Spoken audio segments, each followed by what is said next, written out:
নওগাঁ জেলার সাপাহার উপজেলায় অমরপুর গ্রামে প্রতিপক্ষের ভয়ে 4টি পরিবার গত 1 বছর ধরে বাড়িঘর ছেড়ে অন্যত্র পালিয়ে বেড়াচ্ছে। প্রতিপক্ষরা এসব বাড়িঘরে উপর্যুপরি অগ্নিসংযোগ, ভাঙচুর এবং লুটপাট করেছে বলে অভিযোগ পাওয়া গেছে। যথাযথ প্রশাসনের নিকট আবেদন করেও কোনো ফল পায়নি বলে জানানো হয়েছে।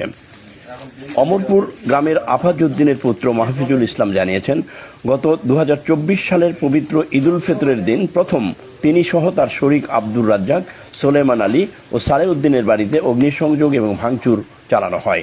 পুকুরের মাছও লুটপাট করা হয়েছে। তাদের জোরপূর্বক বাড়ি থেকে বের করে দেওয়া হয়। তারা যাতে বাড়িতে ঢুকতে না পারে সেজন্য প্রতিপক্ষ সার্বক্ষণিক পাহারা দিতে থাকে। এজন্য গত 1 বছর ধরে ওই 4টি পরিবারের কমপক্ষে 25-30 জন সদস্য বিভিন্ন জায়গায় মানবেতর জীবনযাপন করছেন। প্রতিপক্ষরা আওয়ামী লীগের সদস্য হওয়ার কারণে তাদের সাথে পেরে উঠছিল না বলে জানিয়েছেন তারা। নিয়ে কেন্দ্র করে গন্ডগোল করে জমি জবরদখল করবে আসলে প্রতিবাদ করতে গেলে তার পরাধীন এসে তারা বাড়ি ঘর আসে ভাঙচুর, লুটপাট, পুকুরে মাছ মারা, গাছ কাটা অভিযান শুরু করে।